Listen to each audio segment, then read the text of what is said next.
Now then, are you two ready? Yeah. Wallets. Check. Change of clothes. Check. Okay, in that case, our 1 night, 2 day stay in Tokyo. Let's go. Now as for our itinerary from Tokyo to Kyoto, we'll get on the Shinkansen from here at the Tokyo station. I'm guessing that's the bullet train. What? What is it? Are you that fired up about writing this? About writing it? Of course I am. It's it. Not only is it the fastest train in the world, it's no lie to say that it's the safest, most technologically advanced train out there. Wow, is that so? It sure is. I mean, I've been really hoping to ride it at least once. Wow, I'm so looking forward to this. Hee hee. I'm sure you are, but first we need to buy our tickets to get on. Sure, let's do that. First, there are several lines that when you get out of Tokyo, the one that goes to Kyoto is called the Tokyo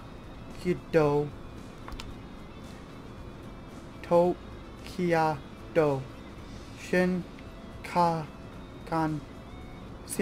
right? Yes. There are also 3 kinds of it. Those are the Nozomi, the Hikari, and the Kodak. I'm just gonna call it Kodak. That's right, the Kodak stops at every station, but the Hikari and Nomozumi only stop at the important ones, the very special express trains in every sense of the word. Between those two, the Hikari takes shorter stops at each station than the Nozomi. There's about 500 kilometers between Tokyo and Kyoto. The Nozomi makes the trip in about 2 hours and 20 minutes. 2 hours, 20 minutes? That's even faster than I thought. By the way, all the trains cost the same amount, so if you're going to a major station like Kyoto or Shizuoka, it's better to take the Nozomi. I see. Now then, the tickets to ride the Shizuoka, you'll need both a boarding pass and a special express train ticket. Then you'll choose between free seating or reserved seating. A boarding pass and express ticket, then free seating or reserved seating.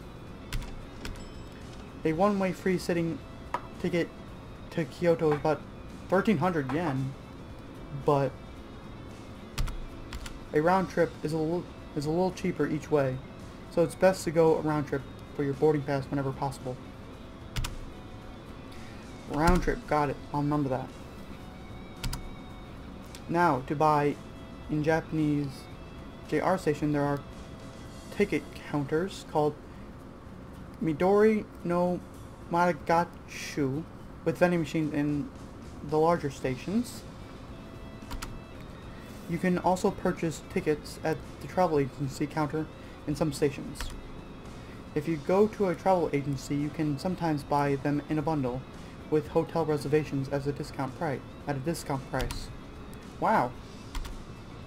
Alright, Oni-chan, when we get to Kyoto, make sure our seats are, I got it, on the right side, right? Yeah, you always know what I'm thinking, Oni-chan. Seats on the right side? Why? Because. Nope, I'm not telling you right now. You'll see soon enough. What? Now you got me curious. Tell me. No way. Feh. Then Miyoko. No way, Oni-chan, don't tell him. Yes, I know. Huh? First we'll buy the tickets, then we'll get our bento and board the train. We're buying bento before we get on the train?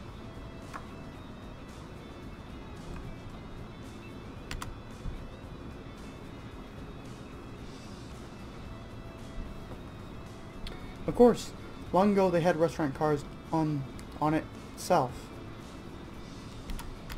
But as travel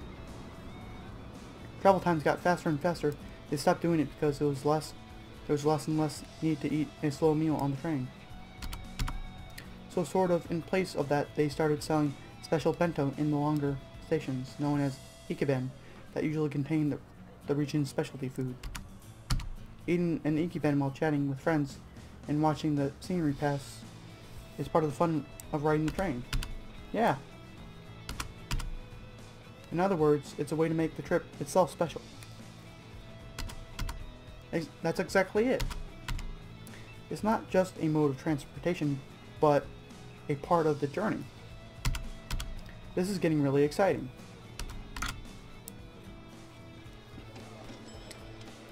So we just bought our bento and go through the gate.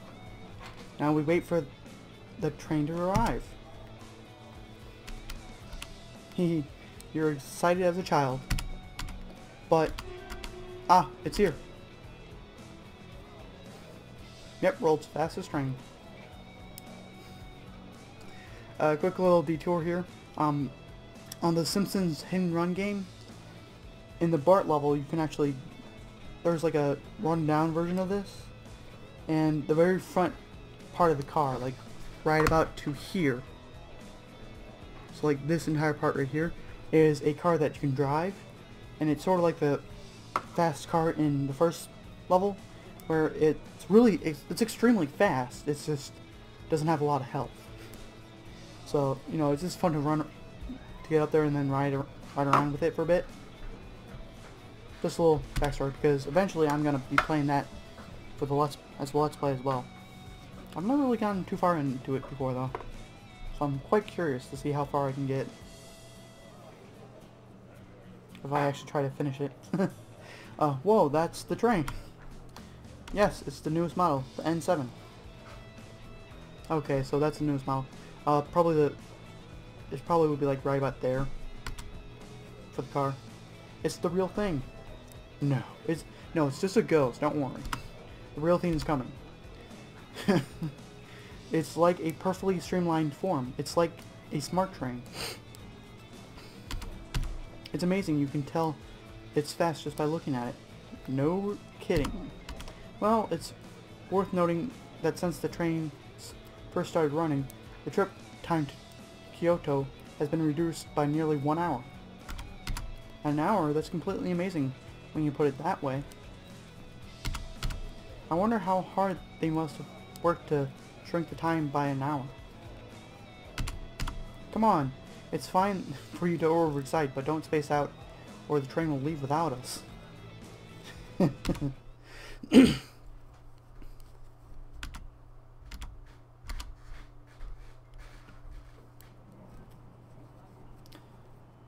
So have you calmed down a little? Huh? You're insane. I've been calm this whole time. Please, you're insane is my line. You've been spazzing out since we got on the train. You've been on the train 40 minutes and you've been spazzing out the whole time. I am not. Don't say you're not spazzing. Come on, let him be. There's nothing wrong with him enjoying himself, right? Yeah, I mean, this is totally amazing. These seats are so comfortable, you can recline them so far. And even though we're racing through at 300 kilometers an hour, I don't feel the slightest vibration. Each seat even has its own power outlet. So you can even connect to the internet. I can't believe how advanced Japan is with stuff like that. I did that on the plane before. Just saying. Not the power outlet part, but the connecting to the internet. I actually don't know why they do it. You know, the whole turn off your cell phones while we're taking off and landing. I think it might interfere with them trying to contact with the tower, but I'm not sure. Or it might like delay it because, you know, when you think about it, if you ever get into like a Starbucks, sometimes the internet's really slow. The more it gets slower, the more people that are there, and then when there's like nobody there, it's really fast. So that's probably why. So you're completely spazzing out right now. No, not really. He's just excited. Now, enough with the flirting, you two. Huh? We're not flirting. Really? From my point of view, it looks exactly like flirting. That's why I'm telling you we're not. It's going to sound like you're protesting too much. Come on, Oni-chan. You're always quick to say such strange things. Sorry. Anyway, it's about time. Ah. What? It's about time for what? What is it? It's about time for what? Hee. Remember earlier when I asked for seats on the right side of the train? You're gonna learn why very soon. Ah, it's in sight. You two look. Ah.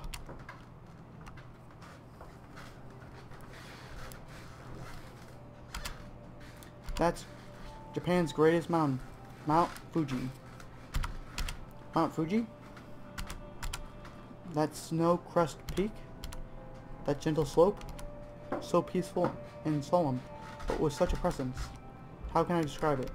If you just call it beautiful, almost feels almost trite.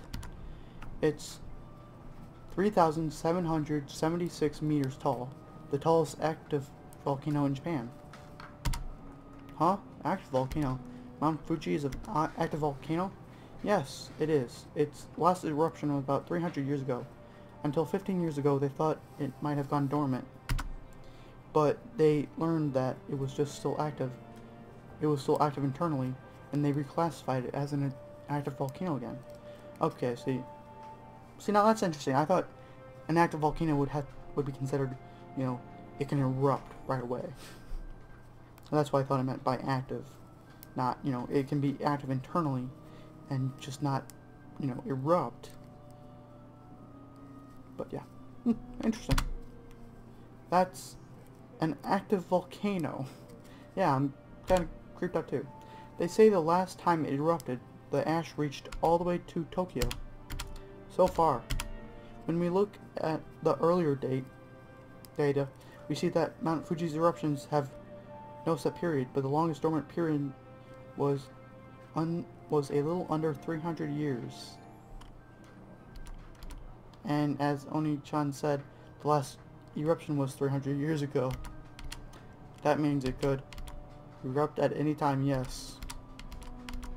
There are various theories as to why it's called Mount Fuji. I'm a little more worried about the fact that it might erupt, quite frankly.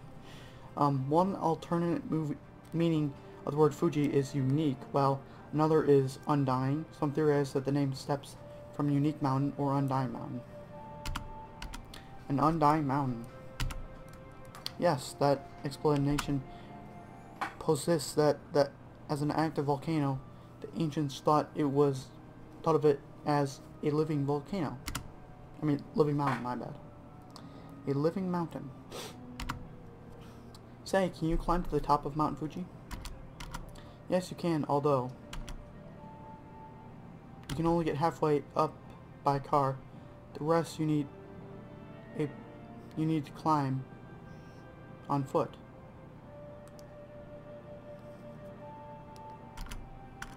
Generally speaking, lodges on the mountain side only open in the summer, around July and August, so that if you want to climb it, you need to go during that period. I see. Mount Fuji, Japan's greatest mountain. Someday, I'd like to climb it for myself.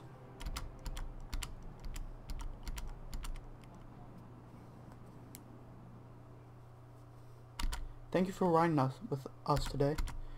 Kyoto. Please be sure to have your belongings with you when you disembark.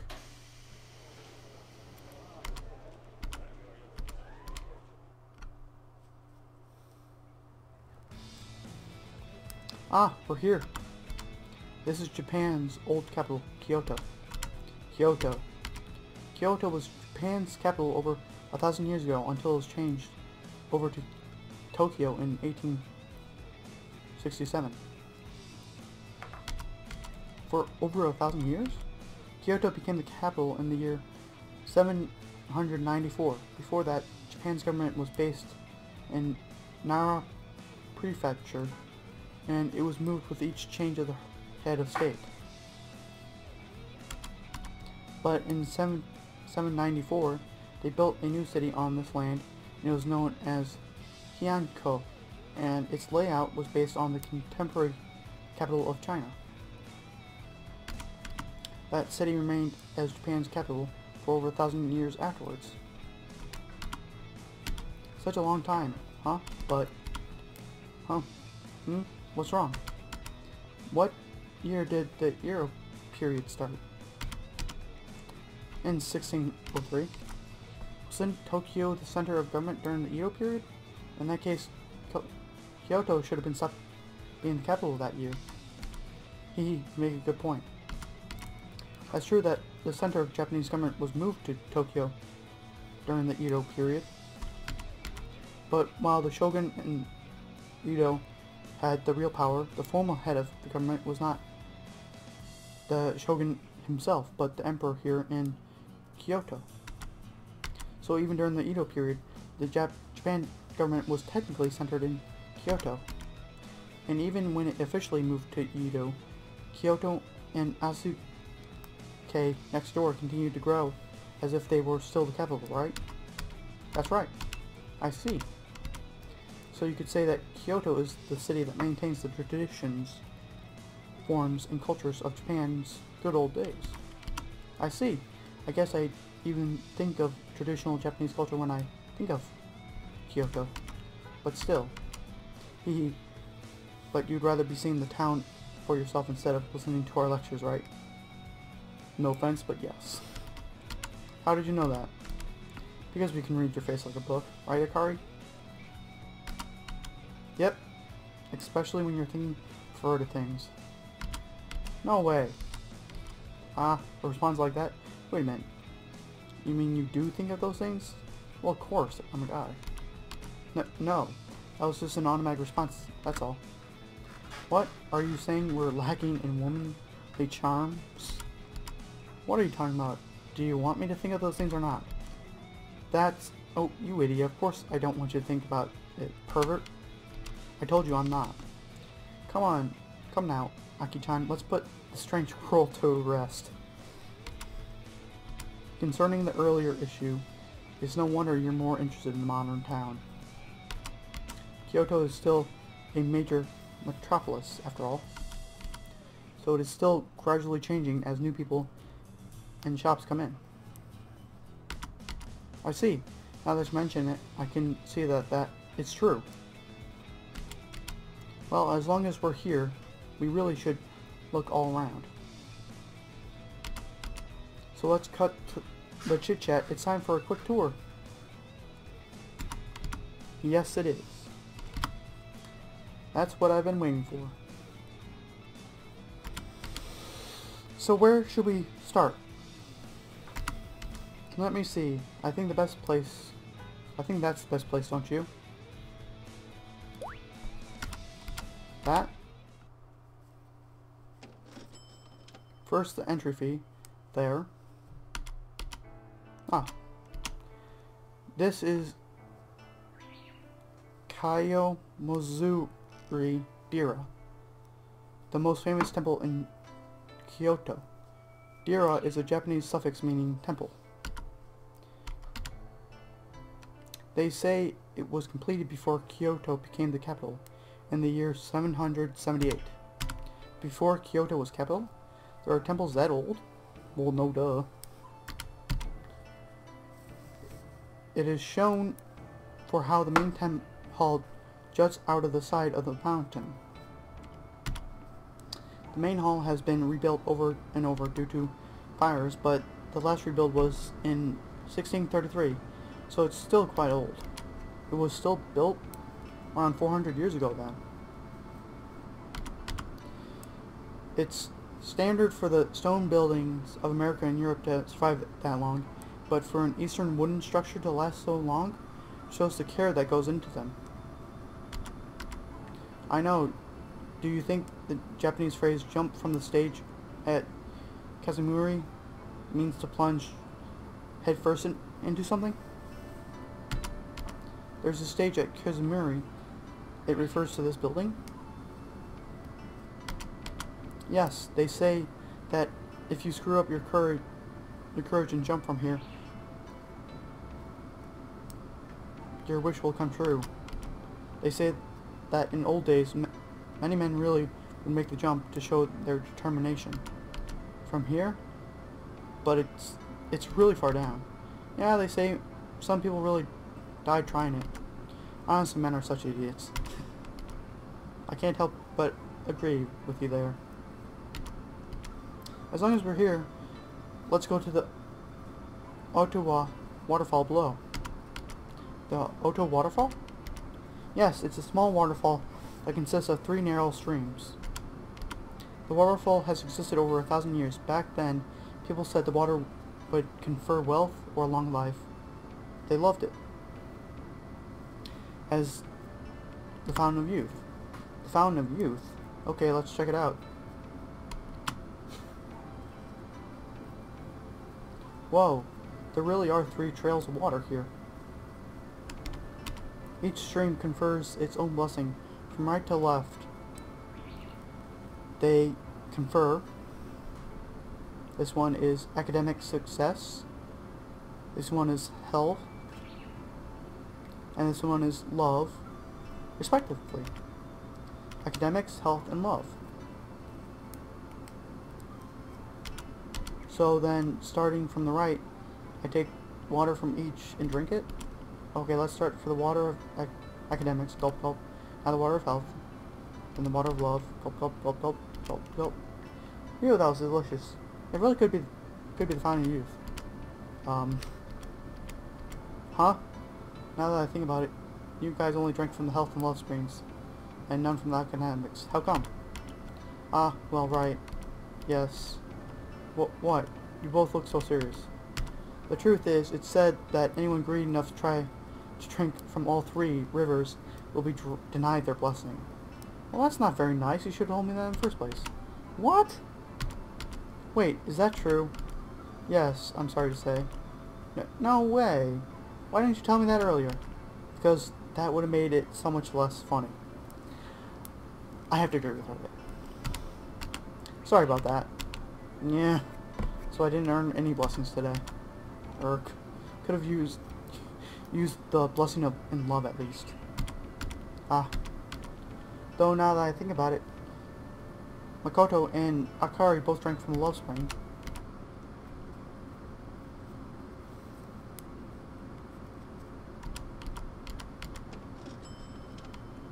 First the entry fee there.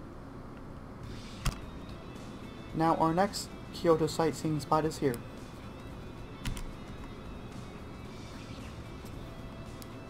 Whoa! This is the Kinkaku-ji. Ji is a suffix meaning temple, an alternative breeding of deer. The king and it is a reference to the grand golden color of the temple. The name actually is a nickname. What? It's its real name. I know, it's Rokun, right? That's right.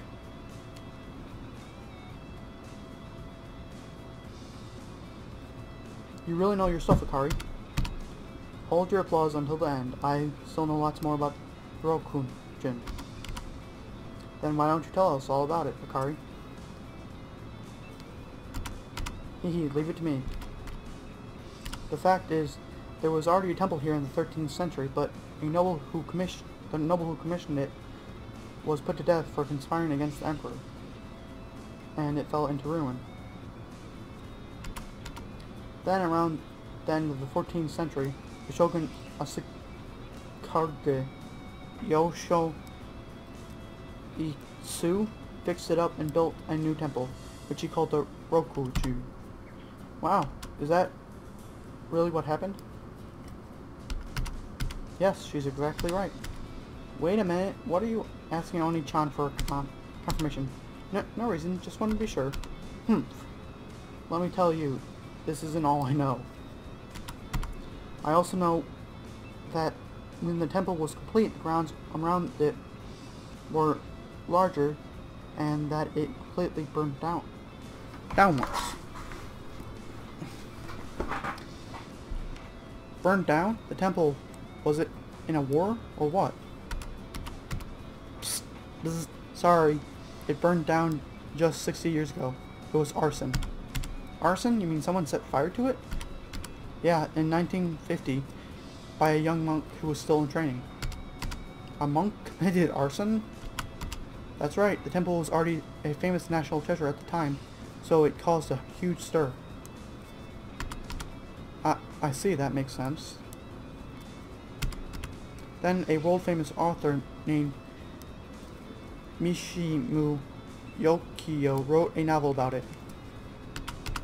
The name of the novel, of course, is Kinkaju. Wow, Kari, you really know a lot about it. I told you I knew a lot about it.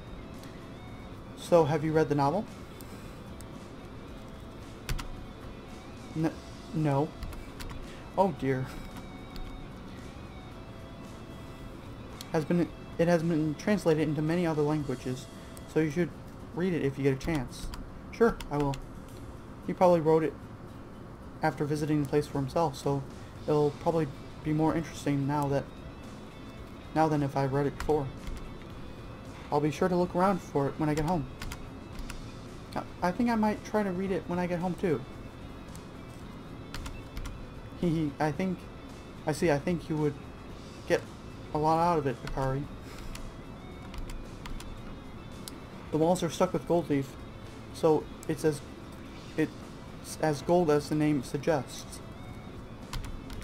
I heard that ancient Europe referred to Japan as Japan, the land of gold. But looking at this, I can see why Marco Polo would have felt that way. What do you think of Kyoto so far? Let's see, at first I wasn't really seeing the town's history and culture at all, but the more we walk around, the more I feel the traditional atmosphere seeping. That's right, Kyoto has a lot of temples and shrines, so you can walk from temple to temple and shrine to shrine.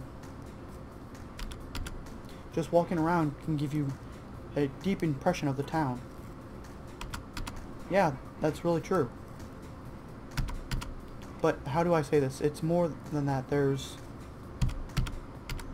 like, even among the smallest shops in towns, so many of them sell traditional craft goods.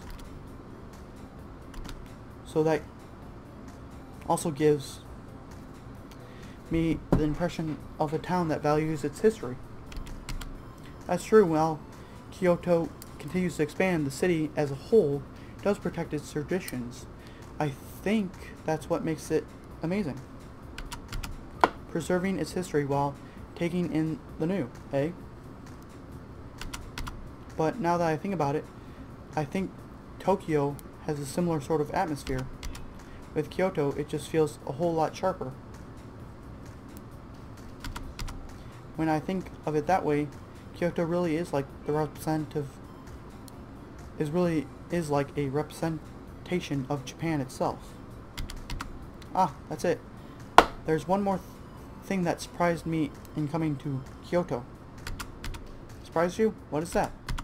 You know, the language. Language? Ah, I see, because it's not like Tokyo Japanese. That's right. It's a dialect, right? The ancient accent and the words people use here it's nothing like Japanese, I know. That's true. The people in Kyoto and nearby Okisa and Kobe speak what's called Kasiben. Kasiben? Yes, it's specifically Kobe and Asioko and Kyoto all have their own dialects, but the general term for it is that. I see. It's hard for even native Japanese to imitate Kasiben. It's a unique way of speaking. I see, but how should I say it? It feels like it has a nonsense that I don't hear in Japanese of Tokyo. That's true, it's fast-paced and kind of funny. That's right, when you listen in on an exchange, it almost sounds like they might burst out laughing.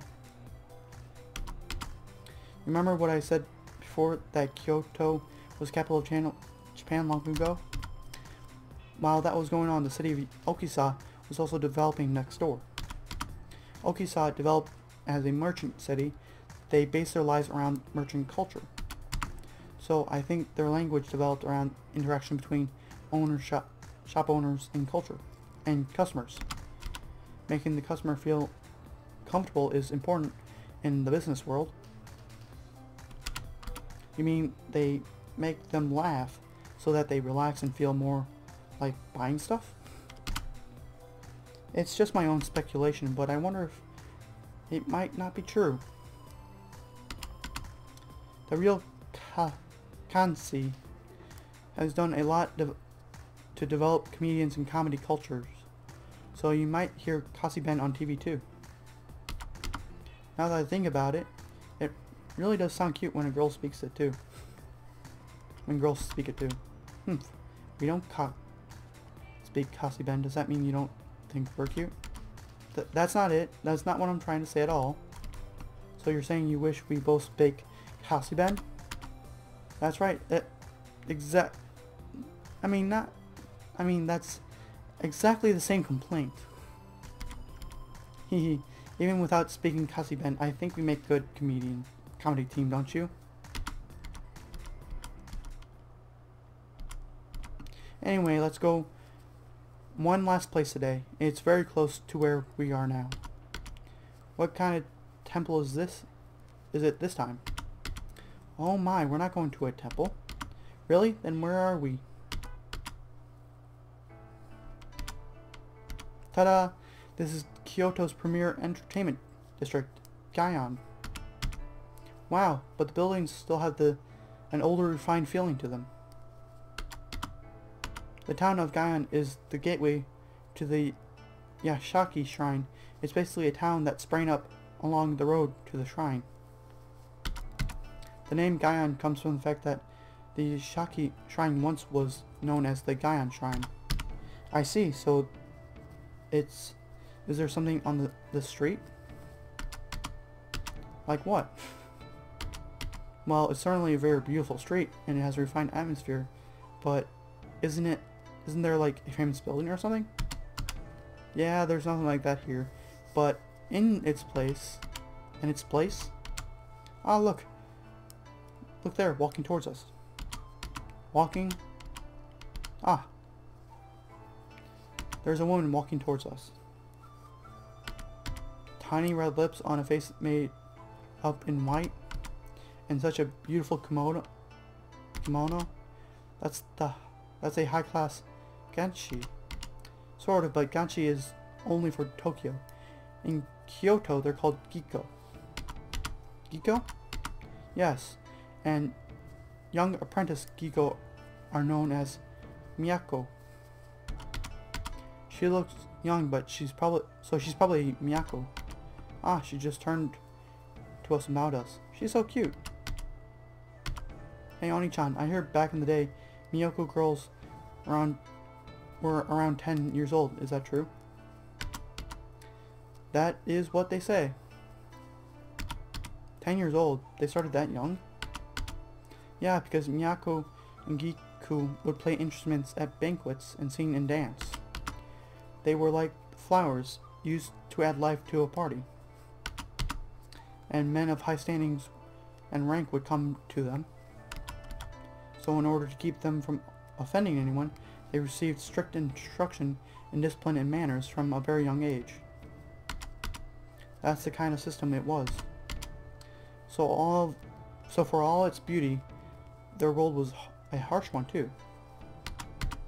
Yes, but these days it's seen as problematic to make children work so hard.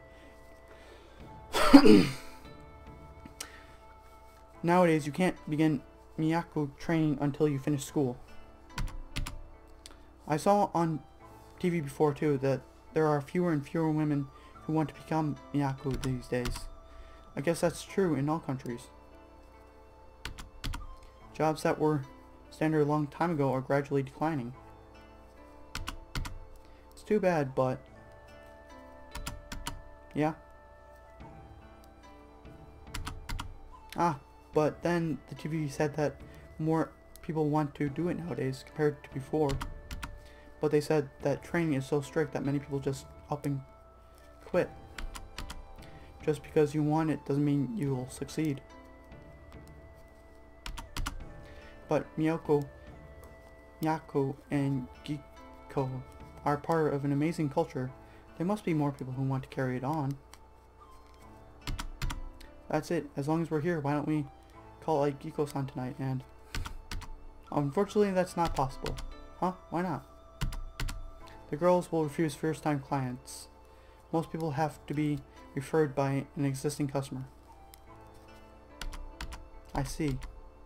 There are some exceptions lately. I hear there are some events where you can hire a Giko for a brief period of time. But it probably takes a lot of money, right? I see. I guess that's true. Yeah, I understand that. It was just an idea. When you say it like that, I can tell you're really upset about it. I told you I was joking. I don't think you were. Anyway, as long as we're here, we should stop by the Yashaki shrine, then back to our hotel. Okay. Phew! We visited the Yashaki shrine, which was beautiful. Our hotel might be more humble than the halls where Giko perform, but it's still a nice place. The food in Kyoto tastes completely different from the food in Tokyo, too. Kyoto was a nice place, not at all inferior to Tokyo. Just one day doesn't seem like enough to experience it all. But tomorrow I go back to Tokyo, and in 3 days' time I go home. I've got to make the most of Japan in that time I've got left.